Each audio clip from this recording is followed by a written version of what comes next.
everyone. Let's talk about analyzing rationals that are maybe not in the form that we're used to. I'll show you what that means here in a second. But first, we're going to just start with a graph, and I need you to be able to tell me from the picture what we're looking at here. First, it says horizontal asymptote. The horizontal asymptote appears to be right about there, and that's a horizontal line, so we always say y equals. This would be y equals 1.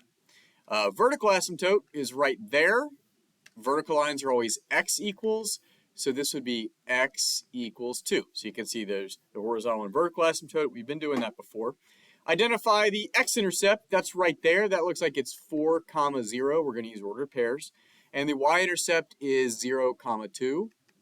Now when we talk about domain, we're describing the x values. So that's negative infinity to the horizontal asymptote 2. And then we say union 2 to infinity. So all the stuff to the left and all the stuff to the right of the vertical asymptote at 2. The range is the similar idea, but we're going up and down. So it's negative infinity to the horizontal asymptote, negative infinity to 1, union 1 to infinity. Okay, that's just looking at the picture and telling me what we've already kind of been talking about. Here's another one. Let's look at the horizontal asymptote. That appears to be right there. Let's see, I'll try it again. Sometimes it's hard to tell from just the picture if it's not a great scale. Like this one's kind of stretched out. Let's see. All right, so y equals, that looks like, that's 10, so that means this is 2, 4, 6, 8, 10. Y equals 2 is the horizontal, and x equals, if you're counting by 2, x equals negative 1. See, 2, 4, 6, 8, 10. That means this is in the middle, negative 1. The x-intercept, again, we're counting by 2s, so that's 0, the y-intercept is 0, negative 6 right here. That's the 2, 4, 6.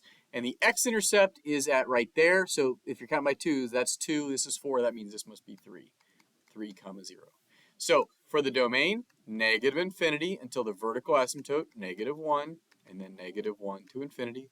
And for the range, negative infinity to the horizontal asymptote, which is at 2, union 2 to infinity. Okay.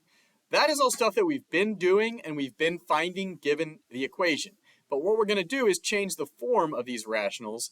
So you have a polynomial over a polynomial. Here's some examples. It's a polynomial over a polynomial. Instead of something like this, like it could be like that, or like we had +1, something like that, it's going to be just a fraction. Okay, so it's a single fraction. These are all single fractions for these problems. So it's a little bit different to analyze them, and that's what we're going to start with. The first thing you need to know is to find the vertical asymptote. You set the denominator equal to 0. Okay, vertical asymptotes stem from the fact that you cannot divide by 0. So the first thing you'll do is set the denominator equal to 0, and that'll tell you the vertical asymptote. Horizontal asymptotes are tricky. It depends on the degree. So when it says n, that's the degree of the top, and m is the degree of the bottom. That's what we're talking about here. So if n is less than m, so I'll just make one up. If it's like an x over an x squared, so the denominator has a bigger degree, then the horizontal asymptote, you just say is y equals 0. If it's bottom heavy, I can say it's bottom heavy, the degree is bigger than the denominator, y equals 0 is the horizontal asymptote. If they have the same degree, I'll make up another one, like 3x squared over 1x squared, then the horizontal asymptote, you have to divide the leading coefficients. I'm using the keyboard so I don't have to write. So in this case, it would be y equals 3. 3 divided by 1 is 3. That would be the horizontal asymptote. And the last one, if it's top heavy, so if you have something like 2x squared over 1x, then there's no horizontal asymptote. There's something called a slant asymptote, and we're going to save that for pre-calc. Well, I'll probably give you an extension. To find slant asymptotes, you need to do long division. Okay, so we won't be finding slant asymptotes algebraically. You'll just have to say, hey, I know it's going to be a slant asymptote. It's going to be diagonal. It's not horizontal.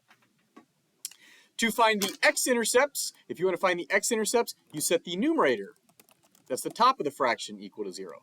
So every problem, you're going to set the top and the bottom equal to 0 to find something. And the last thing, to find the y-intercept in any form of any function, you plug in x equals 0, and you solve, not 1, x equals 0. You plug in x equals 0. If you do that, then you'll be able to find the y-intercept, and that's true for any function. So there's a little bit to remember here. You need to just know how to analyze, and we're going to reference this as we go. So first thing, let's find where the numerator and denominator equals 0. You're going to have to do this every time. So we'll set 3x plus 5 equal to 0, and we'll set x plus 2 equal to 0. The top, that would be negative 5 over 3. And remember, when you set the numerator equal to 0, that's the x-intercept. So the x-intercept is negative 5/3, comma, 0. The denominator equals 0 when x equals negative 2. And remember, when the denominator equals 0, that's the vertical asymptote. So x equals negative 2. To find the y-intercept, we're going to plug 0 in for x. So if this is 0 and this is 0, all that goes away, and you should just be able to look at it, 0, comma, 5 over 2. Okay, that's nice. When you do these, it's going to be easy to see. And the last one, the horizontal one, is the one you got to pay attention to. This is the trickiest. So this is 3x to the first, and that's x to the first. So they have the same degree. If n equals m, if they have the same degree, we're going to divide the leading coefficients. So 3 divided by 1, y equals 3. Now when you analyze these, especially at the beginning, it's really important that you check them, and we'll see how we did. So negative 5/3, that's the x-intercept. Yup. Negative 1.6, repeating, good. 0, 5 halves, which is 2.5. There's the y-intercept. X-intercept, we got y-intercept, vertical asymptote, negative 2 right there. Yep, negative 2. And the horizontal asymptote right there. That's y equals between 3 and 4, or between 2 and 4. So yeah, that's 3 right there. Okay? So you can see all of those things, but I need you to be able to do it without having the graph in front of you. So we're going to do this algebraically. That's what that means. Use the algebra to help you. Let's try another one. So we're always going to set the top equal to 0 and the bottom equal to 0.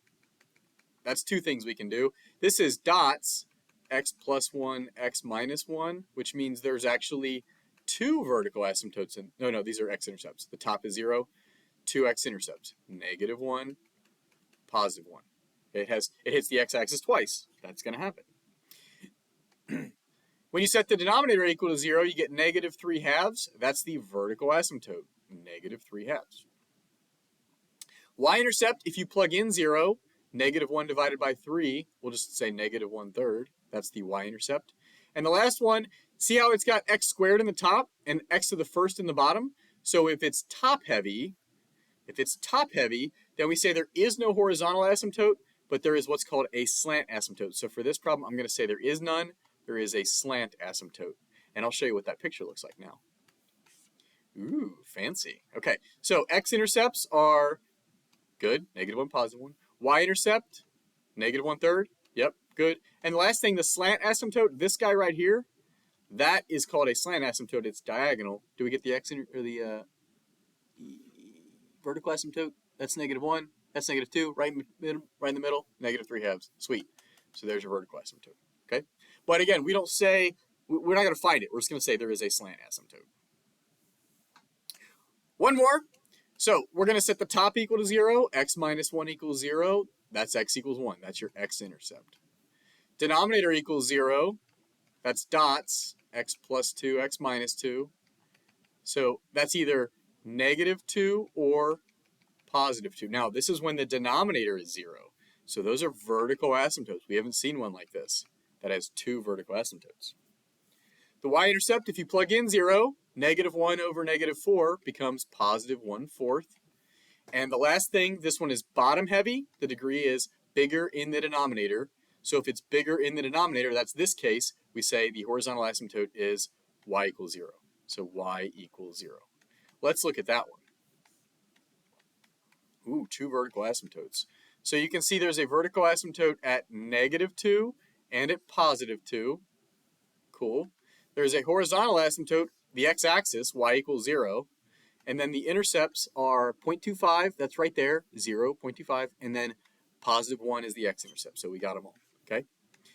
The most important thing you remember is this part right here. Okay. You're always going to set the top and bottom equal to 0, and you're always going to plug in 0. The one that's tricky is the horizontal asymptotes. So you definitely want to study that, memorize that, and if you put that on your cheat sheet, that will help you. Okay. So make sure you try your practice problems and make sure you smash that like and subscribe.